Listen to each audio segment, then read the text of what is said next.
karaa Yamanii fi Saa'ud Arabiyaa wal qooduu osoo hin taane wal eegu. Assalaamu alaykum warahmatullaahi wabarakaatuhu. Har'a waan garaa koo keessa jiru tokkoon isinii qooduu barbaada. Waan an har'a dubbadhu nama tokko qofaaf osoo hin taane hunda keenya ilaallata.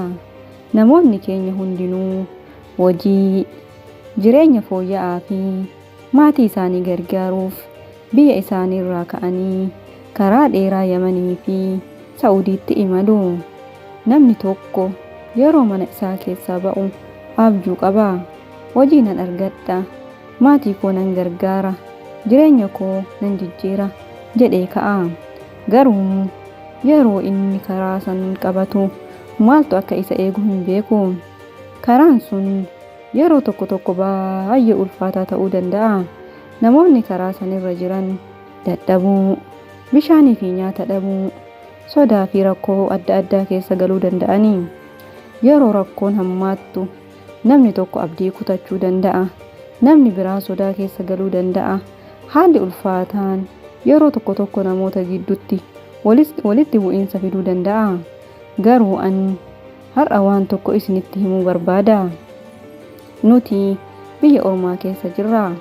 Biyya ormaa keessatti namni keenya tokko rakkoo keessa yoo gale maal gochuu qabna? Wal qooduu qabna, walitti bu'uu qabna, wal miidhuu qabna. Lakki rakkoo irratti rakkoo walitti dabaluun nurraa hin fayyadu. Namni keenya tokko yoo kufe harka qabnee kaasuu qabna. Yoo dadhabe gargaaruu qabna. Yoo sodaate jajjabeessuu qabna. Yoo rakkoo keessa gale karaa sirrii ta'een rakkoo keessaa baasuu qabna. Sababni isaa biyya ormaa keessatti wal eeggachuun dirqama keenya. Namni tokko karaa dheeraa irra jiraatus mana keessatti namni isa eegu jira. Haati tokko bilbila ilma isaa eegdi. Abbaan tokko intala isaa yaada. Obboleessi tokko obboleessa isaa eega. Gaafiin tokko sammuu isaanii keessa deddeebi'a. Nagaha jira moo? Bilbila yoo hin dhufne sodaan ni dhufa. Guyyaa tokko, guyyaa lama, guyyaa 3, torbaan, waggaa. Maatiin isaa oduu isaa qofa eeggachuu danda'a. Kanaafuu namni karaa irra jiru nama tokko qofaa miti, maatii guutuudha. Wanti gara onnee namaa cabsu immoo ijoollee fi dargaggoonni maatii isaanii irraa fagaatanii rakkoo keessa galuudha. Gaafiin tokko mucaan tokko maaliif karaa dheeraa keessa jira? Maaliif haadha isaa irraa fagaate? Maaliif abbaa isaa bira hin jiraanne? Gaafiin akkanaa garaa keenya cabsuu danda'a.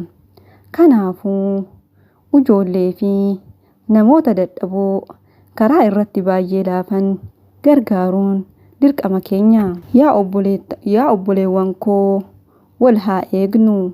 Biyya ormaa keessatti wal qooduu osoo hin taane waliif dhaabbachuu qabna. Namni tokko yoo rakkoo keessa gale inni kan kootii miti jechuu osoo hin taane inni nama kiyyaa, akkamitti isa gargaaruu danda'a jechuu qabna. Har'a ati nama biraa gargaaruu dandeessa. Boru immoo ati rakkoo keessa yoo galte namni biraas gargaaruu danda'a. Kanaafuu wal hin miidhinaa, wal hin qoodinaa, wal jabeessaa, waliif obsaa, waliif dhaabbadhaa, waliif kadhadhaa, balaa irraa wal eegaa. Oromoon Oromoof gaachana ta'uu qaba. Oromoon Oromoo irratti diina ta'uu osoo hin taane waliif gaachana ta'uu dirqama Oromooti. Yaa Rabbii koo, warra biyya ormaa keessa jiru hunda eegi. Warra karaa dheeraa irra jiru nagaha godhi. Warra rakkoo keessa jiru gargaari. Warra maatii isaa irraa fagaate nagahaan jiraachisi. Warra maatii isaa irraa addaan bahe nagahaan walitti deebisi. Warra du'ee fi dhabame rahmata kee keessa qabadhu. Maatii isaa obsaa fi jajjabeennaan gargaari. Nus walitti araarsi. Wal qooduu irraa nu eegi. Wal miidhuu irraa nu eegi. Nagaha araaraa fi jaalala nuuf kenni. Aamiin. Yaa obbolootan koo, ergaan koo har'aa tokko qofaa. Biyya ormaa keessa jirra. Wal qooduu osoo hin taane waliif gaachana haa taanu. Namni keenya tokko yoo rakkoo keessa gale gara biraa hin ilaalu. Harka isaa qabnee isa jajjabeessinee isa gargaarra. Sababni isaa immoo har'a inni nu barbaada. Boru immoo nuti isa barbaanna. Maarree hordoftoota chaanalii koo, ergaa kanarraa waan xiqqoo ni barattan jedhee yaada. Nuti biyya ormaa keessatti wal dhiibuu, wal jibbuu osoo hin taane wal qabachuun dirqama lammummaa nurra jiruuti. Sabaa fi dhiigaan asitti wal qooduun faayidaa nuuf hin qabu. Onneen keenya yoo har'a waan gaarii yaadee waan gaarii hojjete borus waan gaarii argachuu danda'a. Har'a sababa naannoo fi dhiigaan wal qooduu irratti rakkoon gurguddaan lammii keenya irratti deemaa jira. Hayyee maarree warri ergaan kun isin bira gahe hundi keessanuyyuu yoo ergaa kanarraa waan xiqqoo barattan sheer, sabiskiraaybii fi laayikii gochuun dagatinaa. Asumaan koomentii irratti